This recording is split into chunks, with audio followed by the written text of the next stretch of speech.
to really help them, fit into that group. But Joe's just an incredible talent. Obviously, really has got the build as well, catches the ball really well. And then Samaje he's a man amongst boys. He comes in and just benches the whole weight room, and has just done a really good job. Them two particularly have done a really good job adapting. A little while ago you mentioned that you guys were really playing for each other in that Sugar Bowl. How do you kind of build on that specifically, and make that something that you're doing game in, game out? Yeah, well, in high school and growing up, that's kind of easy because you grow up with those guys. You have that connection already. When you get to college, you've got guys from, all different walks of life, and it's a little bit harder to connect on a personal level. But that just comes from, enjoying each other's presence, getting around the guys, having fun, and like I just said, having fun at practice. That's where it all begins, and when you're winning, you're having fun. And so, a testament again to those seniors last year who, it's their team. They brought us all together. So back to your faith, did Landry kind of provide an example at all on how to kind of balance the faith aspect and being the leader, both on the field and in that capacity? Yeah, Landry is an incredible man of faith as well. And, stepping in, seeing his faith and how he handles it all, through the ups and downs as well was encouraging. I look up to him in a lot of different ways. I'm, blessed with the fact that I got to sit behind him for a year and not only learn the football side of it, but like you said, the off-the-field side of it as well. Landry, him and I still keep in touch every once in a while.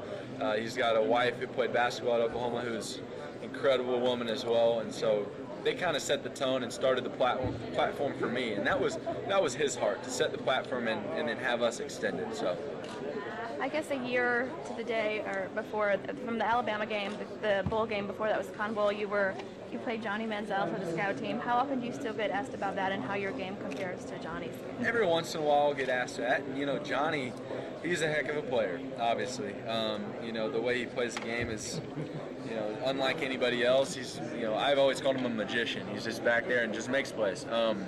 But it was cool to be compared to somebody like that. But on the other hand, I'm a different player than that.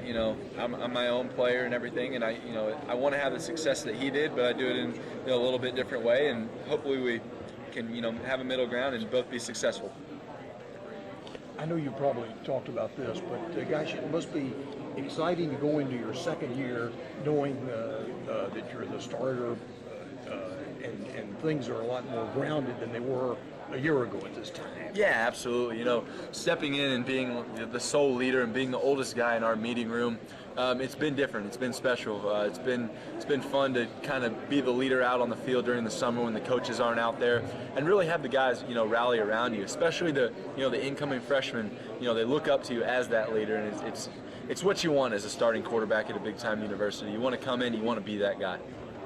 Oklahoma's obviously won a lot of big games before, but can you talk about last year's bowl win, what that meant for you guys, and kind of the springboard heading into this offseason? It was huge, big confidence builder for us. Like I've said before, it's you come to Oklahoma to play in games like that, and that's our expectation every year, to get there and even further than that. And so, to have a win like that against the opponent that we played, it was a confidence builder for us, and we've been able to take that confidence and build it through the off season. Hopefully build that in the next season, and just ride on top of that. Preseason pick to take the Big 12, is that something that even resonates for you guys, or is that just in one ear out the other? Well, that's something we talk about every year. That's a goal of ours. We write our goals down at the beginning of the year, and that's always one of them. And so, to be picked at that, it's something to live up to, and that's where we want to be, and that's where we want to end up. Trevor, go ahead. Okay, it's my turn now. Okay. Last year's victory over Alabama was huge. I mean, not for Oklahoma, but for the whole conference. Do you think now that the gap between the SEC and the Big 12 is narrowed to the point where, hey, we could take these guys? I don't care who or where. There was a lot of talk last year about all that stuff, and we went out and took care of business, and that's nothing against Alabama or the SEC. I just think that there's great teams all over the country, and so for us to go out and get a win like that, it was big for our program, big for the conference, and big for college football. When did you and Ty Darlington